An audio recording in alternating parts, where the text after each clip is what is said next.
On va passer maintenant à la lecture de la parole avec Jordi. Vous pouvez ouvrir vos Bibles dans le psaume 119, 97 à 112.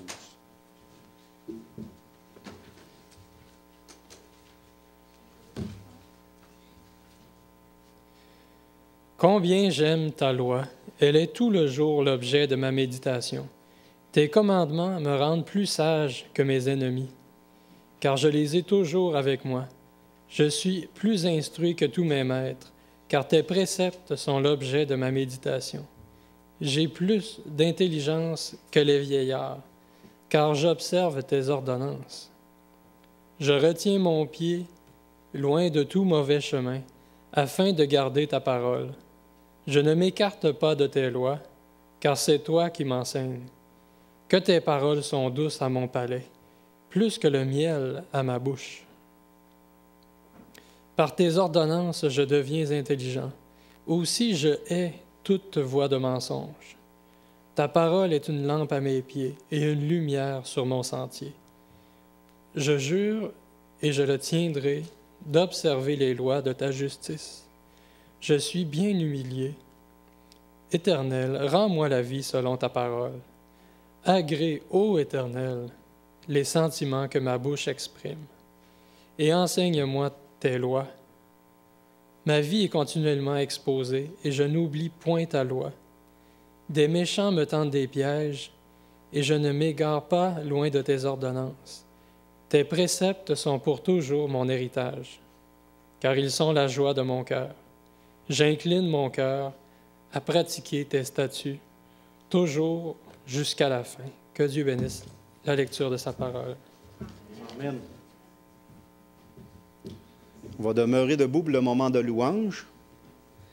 On va commencer par « À tes pieds, ô divin Maître » et on va poursuivre tout de suite après par « Ta parole ».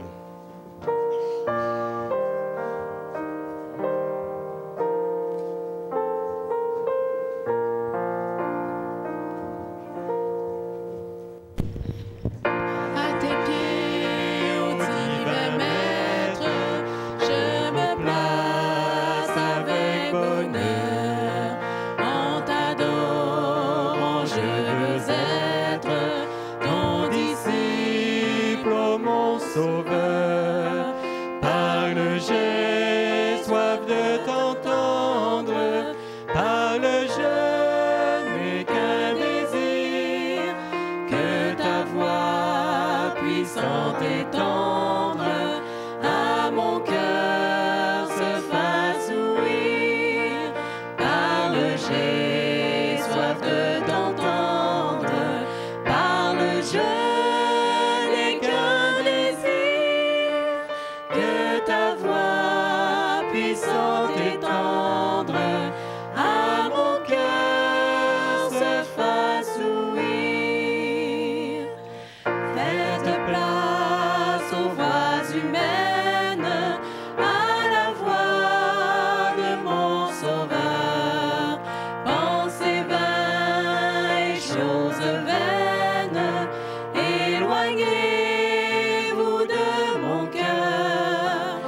Voilà, bonjour à tous.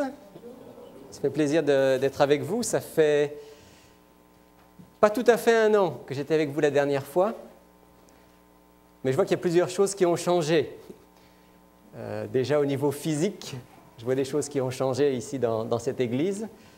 Je vois aussi des nouveaux visages, certains que je connais, d'autres que je ne connais pas, mais j'aurai peut-être l'occasion après le culte de faire votre connaissance. Et ça me fait plaisir d'être ici et de voir que par la grâce de Dieu, l'église de Saint-Georges avance, qu'il y a des jeunes et des moins jeunes qui sont engagés dans la mission que Dieu nous a confiée. Ça fait plaisir d'aller dans une église en dehors de la région de Montréal où on voit qu'il y a des choses qui bougent. Ce n'est malheureusement pas le cas partout, mais c'est pour moi un sujet de remerciement de voir que le Seigneur vous a mis à cœur de créer, d'entretenir, de soutenir cette école. Maintenant, de voir le ministère Mieux Vivre qui s'installe ici. Et je suis sûr que Dieu peut susciter bien d'autres choses encore. Peut-être un jour un groupe Alliance ou autre avec les jeunes pour faire de l'évangélisation. Avant de partager avec vous le message biblique, deux choses que j'aimerais vous transmettre, deux informations qui me semblent importantes. D'abord, tout à l'heure, je parlais du fait qu'on peut parfois utiliser une émission Il est écrit en fonction des besoins des gens qui nous entourent. Les 2 prochaines émissions, celle qui va être diffusée demain et celle qui sera diffusée la semaine prochaine, sont des émissions que j'ai tournées avec Dragan Stojanovic, vous le connaissez sans doute, pasteur qui a été ici même président de la fédération. Et ce sont 2 émissions sur le thème de la souffrance. Celle de demain s'intitule « La souffrance a-t-elle un sens ?» et celle de la semaine prochaine s'intitule « Surmonter les épreuves ». Et je crois que ce sont des sujets qui sont pratiquement des sujets qui touchent tout le monde, d'une manière ou d'une autre. Alors si vous connaissez quelqu'un qui a besoin en ce moment peut-être d'un message sur ces thèmes-là, n'hésitez pas à les inviter, soit à la télévision, soit sur Internet, à aller visionner ces 2 émissions. Je pense que ça en vaut la peine et le Seigneur peut se servir de ça pour aider quelqu'un à se rapprocher de lui et de sa parole. L'autre information que j'aimerais vous donner, vous avez vu tout à l'heure que le rallye du Grand Québec sera reporté en automne, ce qui veut dire que vous n'aurez pas de voyage à faire au début du mois de mai. Je vous suggère d'en faire un vers la fin du mois de mai. Il va y avoir le sabbat 23 mai, en fait ça va commencer le vendredi soir, le 22 mai, et puis ça va se poursuivre le sabbat 23 mai toute la journée. Il va y avoir, c'est à Montréal, je sais c'est loin, mais il va y avoir une série de rencontres avec un groupe qui vient des États-Unis. Probablement que plusieurs d'entre vous, vous les connaissez. Ils ont créé un ministère qui s'appelle Coming Out Ministries et ils vont nous parler du thème de l'homosexualité. Aujourd'hui, dans la société où on vit, c'est un sujet qu'on ne peut pas éviter. Et c'est important de savoir, nous, en tant que chrétiens, en tant qu'adventistes, comment on se situe par rapport à ça. Non seulement par rapport aux gens qu'on rencontre et qui nous posent des questions, mais même lorsqu'on est confronté à des gens qui vivent dans l'homosexualité ou qui ont des tendances homosexuelles, comment est-ce qu'on les écoute, comment est-ce qu'on les accompagne. Donc les 4 personnes qui vont venir sont 4 anciens homosexuels, 3 hommes et une femme. Et ils vont le vendredi soir, c'est pour ça que si vous pouvez venir le vendredi, ça serait intéressant. Si vous avez besoin d'être logé à Montréal, on peut vous aider. Le vendredi soir, à l'église de Westmount, 3 d'entre eux vont donner leur témoignage. Oui. Ça va être enregistré, probablement, oui. Probablement. 3 d'entre eux vont donner leur témoignage le vendredi soir. Et le lendemain, le sabbat matin, ils vont prêcher dans différentes églises. Et le samedi après-midi, le 4e va donner son témoignage. Et ensuite, il va y avoir une série de présentations en lien justement avec comprendre la question de l'homosexualité bibliquement et de manière plus large. Comment accompagner des gens qui vivent ce genre de problème. Je pense que c'est quelque chose, pendant longtemps, on n'en a pas parlé dans notre Église. C'est plus possible de ne pas en parler. Il est plus que temps qu'on regarde en face ce que dit la parole de Dieu, ce qui se passe dans notre société et comment, en tant que chrétien, en tant qu'adventiste, on doit se positionner. On a beaucoup de choses à apprendre si on veut aider ces gens-là. Donc j'aimerais vraiment vous inviter à faire des plans, si vous le pouvez, pour être dans la région de Montréal. Et encore une fois, je vous le redis, si jamais certains d'entre vous ont des problèmes de logement ou autre, faites-le savoir, on va trouver des moyens de vous héberger pour que vous puissiez participer à cette rencontre. Je finis ma petite page publicitaire, mais c'est plus que de la publicité, vous l'avez compris. C'est vraiment, je pense qu'on a besoin d'être outillés pour faire face aux défis qui sont les défis d'aujourd'hui. Pour aujourd'hui, oui, est-ce que je peux avoir ça? Ça va être plus facile. Merci. Pour aujourd'hui, je voudrais partager avec vous un message que j'ai intitulé « Heureux celui qui lit ». Si on parle de l'écriture, à votre avis, l'écriture, ça remonte à combien de temps? Ça fait combien de temps que les hommes écrivent? Temps de Moïse? Qui dit mieux? Comment? Après le déluge, oui. On ne sait pas exactement. On ne sait pas exactement à quel moment ça a commencé, mais on est certain qu'il y a des formes d'écriture qui existaient il y a 4000 ans, oui. Et probablement même plus loin que 4000 ans. Hein? Les premières formes d'écriture qu'on connaît, c'est ce qu'on appelle l'écriture pictographique. Qu'est-ce que c'est que l'écriture pictographique? C'est une écriture dans laquelle on fait un dessin, et ce dessin représente soit un objet qu'on veut évoquer, soit une idée associée à ce dessin. Alors c'est une écriture qui est quand même assez primitive, dans laquelle on ne peut que évoquer des idées à travers des dessins. Ça, c'est les plus anciennes formes d'écriture qu'on connaisse. Puis ensuite, il y a eu une amélioration de l'écriture pictographique qu'on appelait les hiéroglyphes. Les hiéroglyphes, vous en avez entendu parler. Dans quelle région du monde on faisait des hiéroglyphes? En Égypte. En Égypte. Et le principe des hiéroglyphes, probablement vous savez comment ça fonctionne, c'est toujours avec des dessins, mais la différence, c'est que le dessin représente une syllabe, donc un son. Et ça fonctionne un peu comme le principe d'un rébus, si vous voulez, où vous mettez deux sons, par exemple, moi, mon prénom, vous écrivez la note Ré, à côté vous écrivez la note Mi, et vous avez mon prénom. Ouais. Ça, c'est le principe d'un rébus. C'est le même principe pour les hiéroglyphes. Chaque dessin représente une syllabe, un son, et en les mettant les uns à côté des autres, on arrive à écrire des phrases. Alors ça a fonctionné en Égypte, ça a fonctionné à Sumer, dans d'autres civilisations. Le problème de ce type d'écriture, c'est qu'il faut énormément de dessins et de signes différents pour arriver à écrire tout ce qu'on veut dire. Ouais. Un peu sur le même principe, il y a eu ensuite ce qu'on appelle l'écriture cunéiforme. Là, ce sont des tablettes qu'on a retrouvées. Alors, on trouve ça en Babylonie, en Assyrie. Cunéiforme, ça vient du mot coin parce que c'était avec des poinçons dans l'argile. C'est un peu le même principe que les hiéroglyphes, mais un petit peu plus élaboré. Ça impliquait d'apprendre, bien sûr, tous ces signes, et là aussi, il y en avait énormément. Et puis, il y a eu une invention géniale qu'on appelle l'alphabet.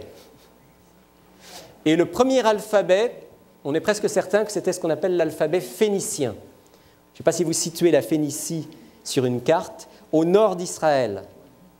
Les villes, par exemple, de Tyr et de Sidon sont en Phénicie. Et ce sont les Phéniciens qui, les premiers, ont créé un alphabet. Et l'alphabet, c'est génial, parce qu'avec 22 signes, vous pouvez tout écrire. En tout cas, c'est ce qu'ils ont expérimenté. La langue phénicienne, ils étaient capables de l'écrire avec 22 signes. À l'époque, ce n'étaient que des consonnes. Il n'y avait pas les voyelles. Les voyelles, on ne les mettait pas, mais on les devinait en voyant les consonnes, comme aujourd'hui en hébreu. Et avec ces 22 lettres, on a commencé à pouvoir écrire à peu près tout ce qu'on voulait. De l'alphabet phénicien sont nés d'autres alphabets, bien sûr l'alphabet hébreu, qui va servir à écrire quoi? L'Ancien Testament. L'alphabet grec, qui va servir à écrire quoi?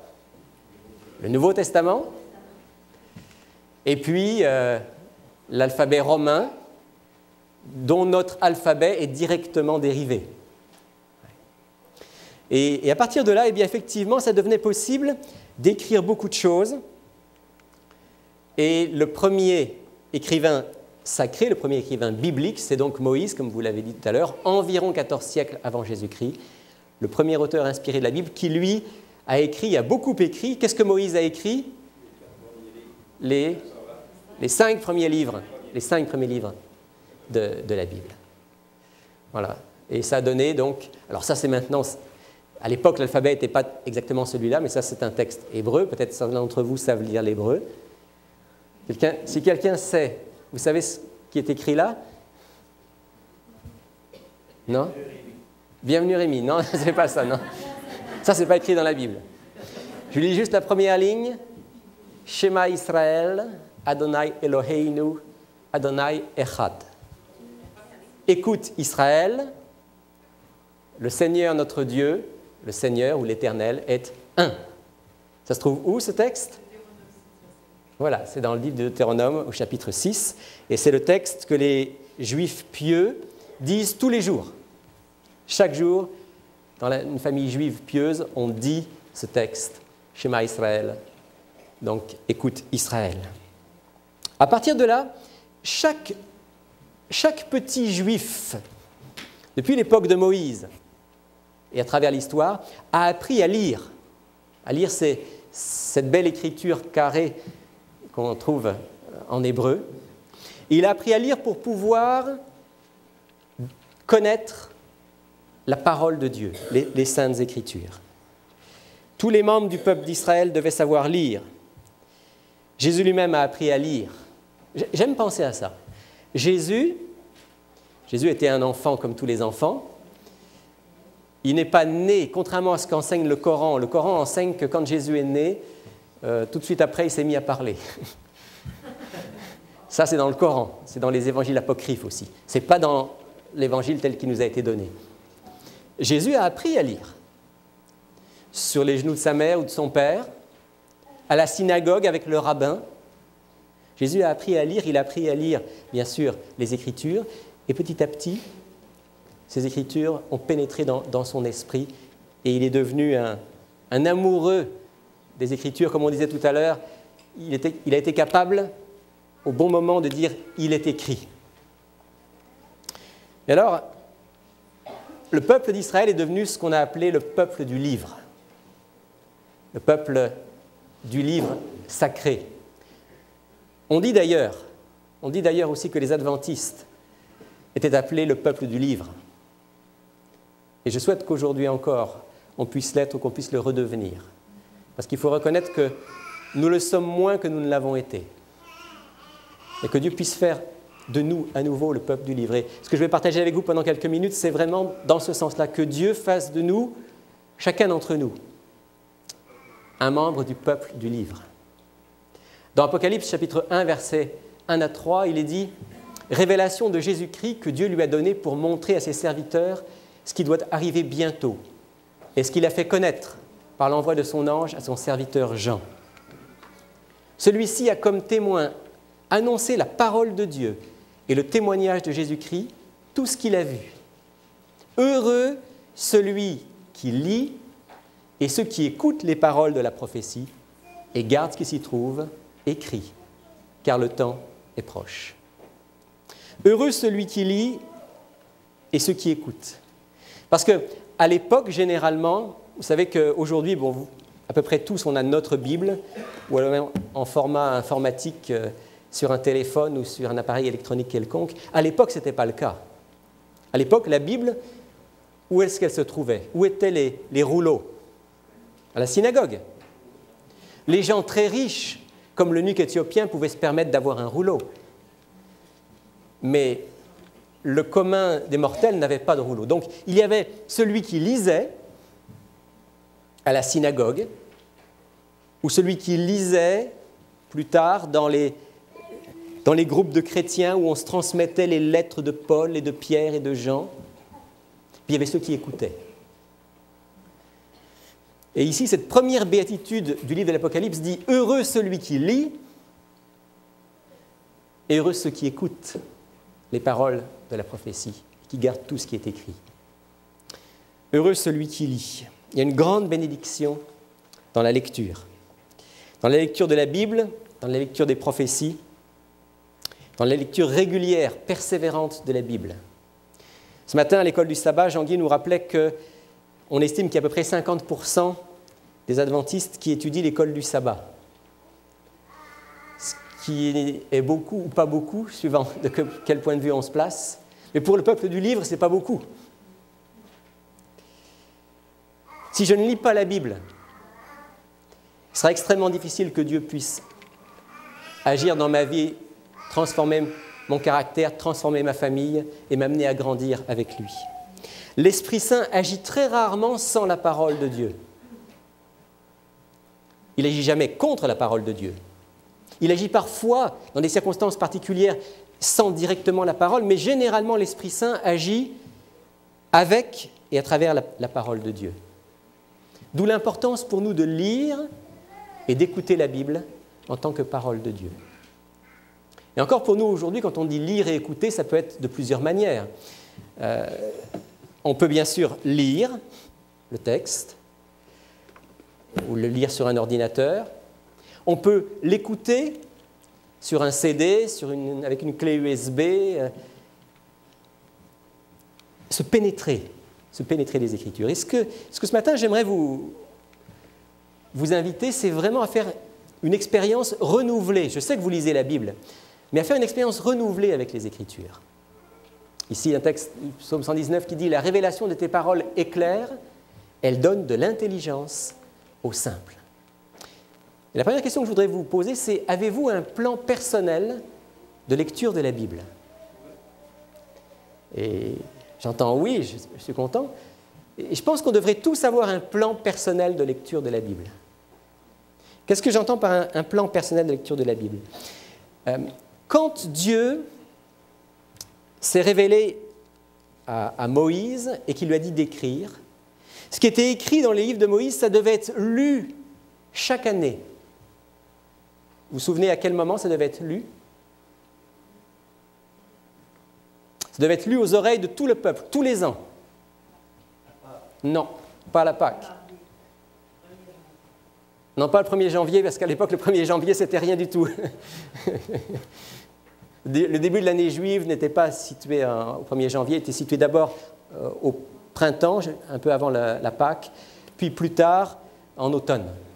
Non, tous les ans, à la fête qu'on appelle la fête des tentes, la fête des huttes, la fête des tabernacles, la fête des Soukotes, tous les ans, on devait lire les paroles écrites par Moïse, et le peuple devait s'en pénétrer.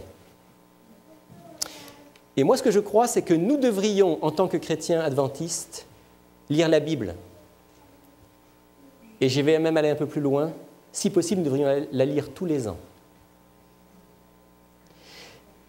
Dans l'épître de Paul à Timothée, Paul dit à Timothée, « Toute l'Écriture est inspirée de Dieu et utile pour enseigner, pour convaincre, pour corriger, pour instruire dans la justice. » Toute l'Écriture. Et vous savez ce qui se passe très souvent quand on lit la Bible ? On lit soit les textes qu'on aime bien, nos textes favoris, il n'y a rien de mal à ça, c'est bien de lire des textes qui nous font du bien, ou bien on lit les textes qui nous sont proposés, par exemple par l'école du sabbat, alors on va lire le livre des Proverbes qu'on vient de terminer, on va lire l'évangile de Luc, c'est parfait. Mais quand avez-vous lu le prophète Sophonie pour la dernière fois ? Il y a 3 ans. Et vous savez, je dis Sophonie, ce n'est pas par hasard que je dis Sophonie, le livre de Sophonie est un livre extraordinaire. C'est le livre du réveil pour le peuple de Dieu. C'est un livre pour nous aujourd'hui. Alors, je vous propose d'avoir un plan de lecture personnelle de la Bible et d'en faire une expérience spirituelle avec Dieu. Heureux celui qui lit. Celui qui lit de manière régulière, attentive. Si vous lisez la Bible en 1 an, il vous faudra lire, alors c'est un chiffre mathématique, il vous faudra lire 3,21 chapitres par jour, exactement. En lisant, disons, 3 chapitres par jour, et 1 fois par semaine, par exemple, le sabbat après-midi, si vous avez plus de temps, vous lisez 4 ou 5 chapitres. En 1 an, vous aurez lu toute la Bible. Si vous trouvez que c'est trop, que vous ne serez pas capable, alors donnez-vous un objectif plus restreint, peut-être de dire « Ok, je vais lire 1 chapitre par jour. » Alors, en lisant 1 chapitre par jour, il vous faudra 8 mois pour lire le Nouveau Testament. Puis quand vous aurez lu le Nouveau Testament, peut-être vous aurez le courage de dire « Je m'attaque à l'Ancien Testament. » Pourquoi je partage ça avec vous ? Il y a de cela quelques années, ça fait même longtemps, ça fait une 20aine d'années, j'étudiais la vie d'hommes qu'on appelle des grands hommes de Dieu. Je ne parle pas de gens qu'on trouve dans la Bible, mais dans l'histoire. J'ai j'ai lu la biographie de John Wycliffe, de Martin Luther. J'ai lu la biographie de Hudson Taylor, de George Muller. Et ce qui m'a frappé, c'est que presque tous avaient la même habitude. Presque tous lisaient la Bible tous les ans, en entier. Et je me suis dit, Seigneur, il doit y avoir quelque chose là-dedans. Et j'ai commencé. Ça fait une vingtaine d'années. J'avais passé presque 30 ans sans lire la Bible de manière systématique. Oh, je la connaissais quand même assez bien, mais je dois reconnaître qu'il y avait des passages que je lisais très peu. Et j'ai commencé, et depuis, je l'ai lu presque tous les ans en entier. Et je peux vous dire que c'était une bénédiction extraordinaire. D'abord, j'ai commencé à découvrir des textes que je ne connaissais pas ou pratiquement pas. Et ce que j'ai fait, bien sûr, c'est que j'ai pris ma Bible et j'ai régulièrement souligné les textes dont je voulais me souvenir. Si vous ne soulignez rien dans votre Bible, vous perdez beaucoup de temps. Si vous soulignez dans votre Bible, vous allez retrouver beaucoup plus facilement les textes dont vous vous souvenez et que vous voulez relire régulièrement. J'ai souligné avec un petit code, et chacun peut avoir son code. Pour moi, mon code, c'était, j'avais 3 couleurs. Et chaque couleur signifiait quelque chose. Ce qui était encourageant, positif, promesse, etc. Ce qui était avertissement, éventuellement négatif. Et puis une autre couleur pour les textes qui étaient plus des textes doctrinaux dont je voulais me souvenir. J'ai découvert des perles que je n'avais jamais découvertes dans la parole de Dieu. J'ai commencé aussi, au fur et à mesure que les années passaient, à faire des liens que je n'avais jamais faits dans la Bible entre certains textes. Il y a des choses qui sont devenues claires, des choses qui sont devenues compliquées. Je me suis posé des questions que je ne m'étais jamais posées, mais qu'il faut bien se poser un jour ou l'autre. Et j'en remercie le Seigneur, ça a été une grande bénédiction. Et depuis lors, j'essaye de continuer. Cette année, j'ai recommencé. Je ne le fais pas toujours de la même manière. Parfois, je le fais de A à Z, du premier chapitre de la Genèse à la fin de l'Apocalypse. D'autres fois, cette année, je vais Ancien Testament, Nouveau Testament, mais c'est une grande bénédiction. Et j'aimerais vous encourager à avoir un plan de lecture de la Bible. Je ne dis pas forcément que vous lisiez la Bible en entier en un an, si vous pensez que c'est trop, mais faites une expérience avec Dieu. Dites, Seigneur, je veux lire ta parole, toute ta parole.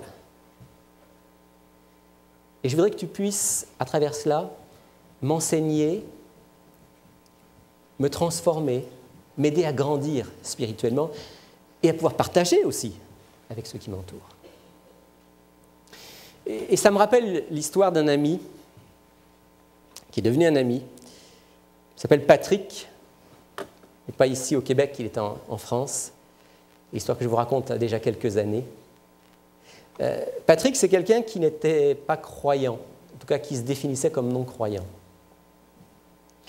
Et comme dans sa famille, ça ne se passait pas très bien, ses parents se battaient. Souvent, lui, il descendait, il habitait dans un grand immeuble, un appartement, il descendait, il allait dans la rue. Et là, dans la rue, il jouait avec ses copains, mais aussi, il réfléchissait beaucoup. Il s'est dit, moi, quand je serai grand, ce ne sera pas comme dans ma famille. Moi, je vais faire quelque chose de ma vie. Et il a décidé, là, encore enfant, qu'il allait devenir éducateur. Et puis, il a quitté ses parents, il a commencé ses études d'éducateur et il vivait avec son frère dans un petit appartement. Et un jour, son frère, lui, avait un intérêt pour les choses spirituelles en général, surtout les choses spirituelles du genre bouddhisme, hindouisme, éventuellement spiritisme. Et un jour, son frère revient à la maison et lui dit « Écoute, j'ai vu, il va y avoir des conférences, ils disent c'est des conférences, les lois de la vie spirituelle. On devrait y aller. » Patrick dit à son frère oh, « J'ai pas le temps, j'étudie. Vas-y si tu veux, mais moi j'ai pas le temps. » Donc son frère va à la conférence. Il se trouve que la conférence était une conférence tenue par un adventiste. Et son frère a donc, pour la première fois, entendu parler des lois spirituelles de la vie à partir de la Bible. Il était très intéressé. Il est rentré chez lui, il a dit à son frère, Patrick, il faut que tu viennes avec moi, c'est très intéressant. Il parle de la Bible et il montre que la Bible renferme les lois de la vie spirituelle. Patrick lui dit, écoute, j'ai pas le temps, la Bible, ça ne m'intéresse pas. Son frère retourne aux conférences, 2-3 fois. Après, il revient et dit, Patrick, tu devrais venir, c'est vraiment intéressant.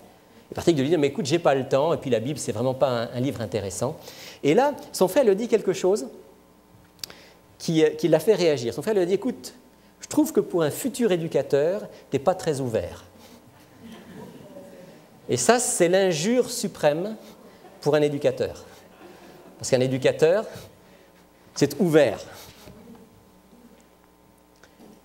Alors, Patrick lui dit, écoute, donne-le-moi ton bouquin, là. Je vais le lire, puis je vais te montrer que tout ça, c'est des bêtises. Et Patrick a donc commencé à lire la Bible. Et comme c'était quelqu'un de très entier, il ne s'est pas dit, bon, allez, je vais ouvrir la Bible, puis je vais lire quelques chapitres. Il a dit, ok, je vais lire toute la Bible. Il a commencé à la Genèse, et quelques mois plus tard, il avait fini l'Apocalypse. Et il a lu la Bible pour montrer à son frère que c'était des bêtises.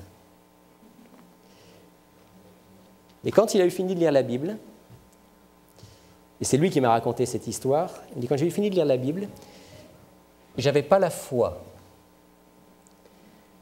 Mais s'était passé quelque chose en moi, j'avais le désir d'avoir la foi. Alors Patrick est rentré dans sa chambre, s'est mis à genoux, puis il a levé les yeux en haut, puis il a dit, voilà, je me mets à genoux parce que j'ai lu dans ce livre-là que c'est ce que font la plupart des gens quand ils prient.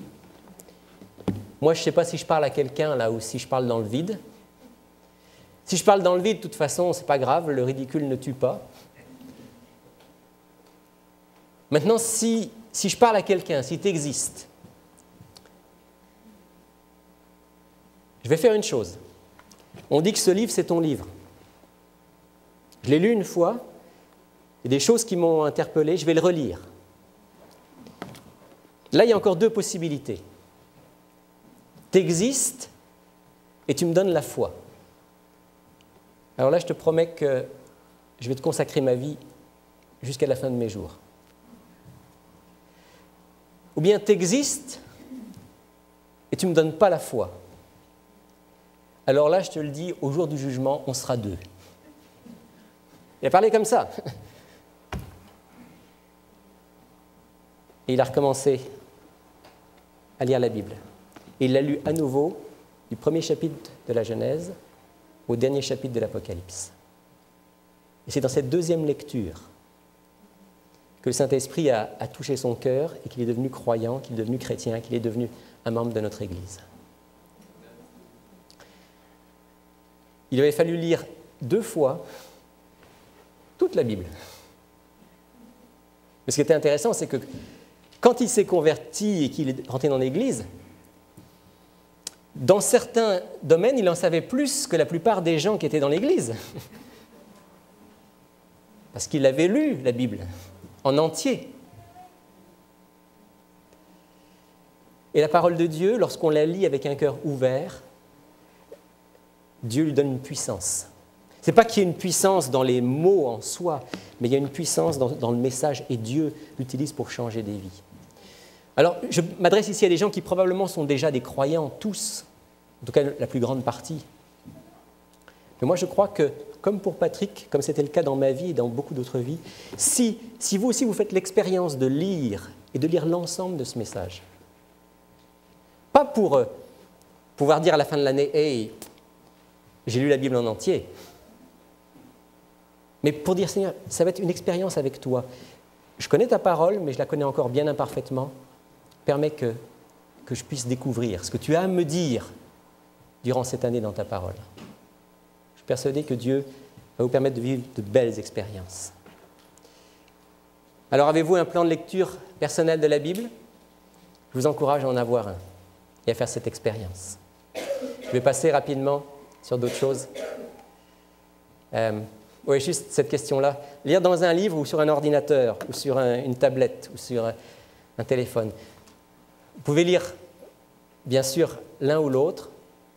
J'aimerais juste vous dire quand même que je pense que le papier a encore un avantage. Pas pour l'étude de la Bible. Si vous voulez étudier un sujet, l'ordinateur est infiniment supérieur, parce qu'il vous donne toutes sortes d'outils pour étudier. Mais je n'ai encore vu personne qui ait travaillé sa Bible personnelle sur une tablette ou un ordinateur comme on peut le travailler ici. Ce n'est pas qu'on ne puisse pas le faire techniquement, on pourrait, mais j'ai encore rencontré personne en tout cas qui l'a fait. Probablement parce que, et j'ai expliqué ça l'autre jour à quelqu'un qui me disait « mais ça n'a pas d'importance qu'on lise la Bible en format papier ou en ordinateur ». Probablement parce que quand vous prenez un ordinateur ou une tablette ou un téléphone, l'objet n'est pas dédié à la Bible. C'est un objet sur lequel vous avez toutes sortes de choses, d'ailleurs du meilleur jusqu'au pire. Et psychologiquement, cet objet-là, ce n'est pas un objet mis à part. Mais ça, c'est ma Bible. Ma Bible dans laquelle j'ai souligné, écrit des notes, et avec laquelle j'ai un rendez-vous quotidien avec Dieu. Alors bien sûr, vous pouvez lire la Bible sur l'ordinateur, il n'y a aucun problème. Mais je vous encourage à avoir votre Bible personnelle, dans laquelle vous avez des notes, des choses soulignées, des points de repère, que ce soit une expérience personnelle avec le Seigneur. Et bien sûr, le texte dit « Heureux celui qui lit, ceux qui écoutent, ceux qui gardent ce qui se trouve écrit ». Parce qu'il est bien évident que ce qui va faire toute la différence, ce n'est pas seulement que vous allez lire, c'est aussi que vous allez écouter, puis c'est que vous allez surtout mettre en pratique. Et là, il y a tout un défi, parce que quand on lit toute la parole de Dieu, je vous assure que régulièrement le Seigneur vous interpelle, vous remet en question. Et là, on a toujours le choix. Je peux passer au chapitre suivant et continuer ma lecture.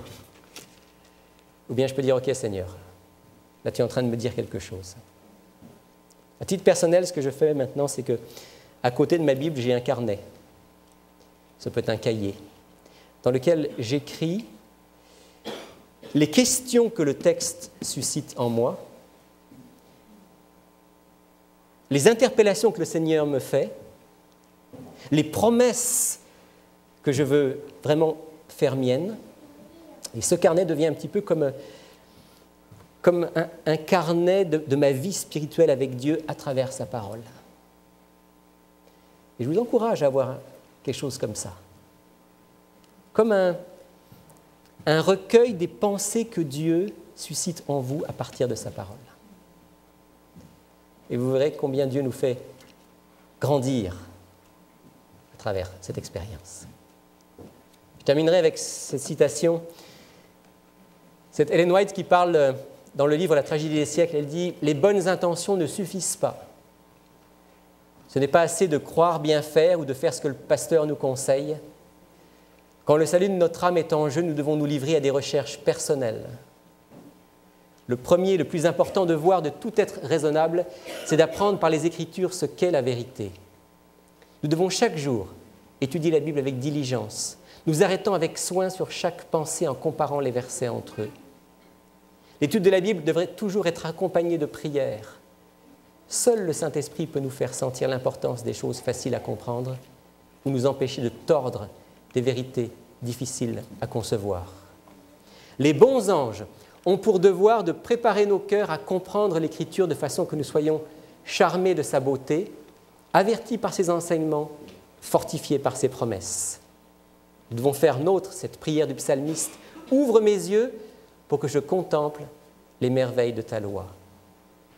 La tentation semble souvent irrésistible parce qu'on néglige la prière et l'étude de la Bible. Alors, quand survient la tentation, on ne se souvient pas des promesses de Dieu et on est incapable de repousser Satan avec l'épée de la parole de Dieu. En revanche, les anges de Dieu campent autour de ceux qui consentent à se laisser enseigner les vérités divines et leur rappellent les passages même dont ils ont besoin dans les moments difficiles. Si j'ai lu la parole de Dieu, si je l'ai lu et relu, alors les anges de Dieu, dit Ellen White, et le Saint-Esprit peuvent nous rappeler aux moments difficiles les passages dont j'ai besoin. Et le texte de l'Apocalypse 1 nous dit « Heureux celui qui lit, ceux qui écoutent, qui gardent, qui mettent en pratique, car le temps est proche. » Et je suis persuadé, et vous l'êtes certainement aussi, que le temps du retour de Jésus est proche. Et que s'il y a un moment où on doit être rempli des paroles de Dieu et des Saintes Écritures, c'est bien maintenant. Alors que Dieu puisse nous donner de faire cette expérience, c'est comme dit l'apôtre Paul, de prendre l'épée de l'Esprit, qui est la parole de Dieu. Que Dieu nous donne d'avoir un plan personnel de lecture, de découverte et de redécouverte de sa parole. Et que ça puisse être une expérience bénie pour chacun d'entre nous. Amen.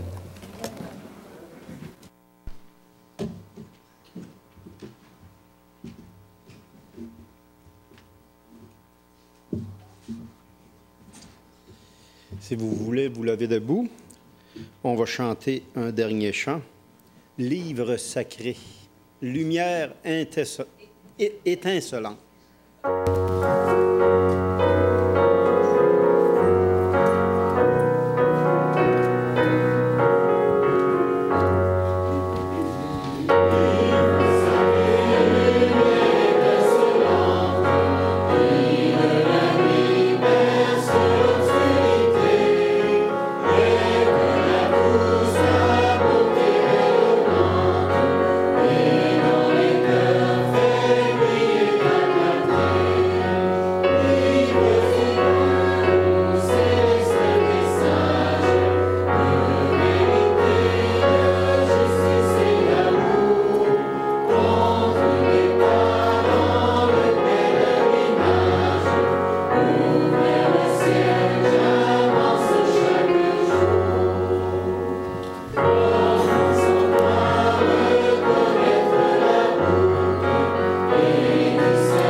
Notre Dieu, notre Père, À travers les siècles, c'est toi qui as veillé à ce que, pas à pas, ce recueil que nous connaissons sous le nom de la Bible soit écrit, recopié, transmis, jusqu'à nous parvenir aujourd'hui, avec cette chance immense de pouvoir la lire dans notre langue. Seigneur, si tu as voulu cela, si tu as veillé à ce que la Bible soit constituée, c'est parce que tu savais qu'à travers elle, nous trouverions Jésus-Christ, notre Sauveur, et que nous trouverions aussi tous les enseignements dont nous avons besoin pour notre vie présente et pour la préparation à la vie future.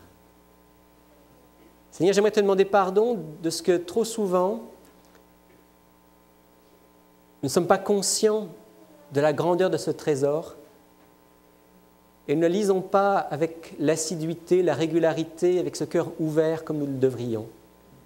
Pardonne-nous, Seigneur, mais mets dans notre cœur un désir réel et une décision de faire de ce livre notre guide de chaque jour. Aide-nous, Seigneur, à prendre du temps chaque jour pour lire ta parole, toute ta parole. Je sais, Seigneur, par expérience qu'en le faisant, oui, c'est vrai, on trouve des textes difficiles. Oui, c'est vrai, Seigneur, parfois on a des points d'interrogation et peut-être certains qu'on gardera jusqu'au retour de Jésus. Mais en même temps, Seigneur, on trouve ces merveilles qui manifestent ton caractère, qui nous montrent qui tu es, ce que Jésus a accompli pour nous, et qui nous montrent aussi de manière précise ce que tu veux pour nos vies. Alors ma prière, Seigneur, pour chacun d'entre nous ici présents, c'est que nous puissions avoir un plan de lecture régulière de ta parole et que nous puissions, à travers cela, nous rapprocher de toi, nous préparer à mieux t'aimer, à mieux te servir, à mieux servir les autres. Prépare-nous, Seigneur, pour ton retour. Je sais qu'avant que tu reviennes, Seigneur Jésus, il va y avoir des séductions comme il n'y en a peut-être jamais eu dans l'histoire du monde. C'est seulement en étant attachés à toi et à ta parole, c'est seulement en connaissant ta parole intimement que nous pourrons être debout. Rends-nous solides par ta grâce et au nom de Jésus. Amen. Amen.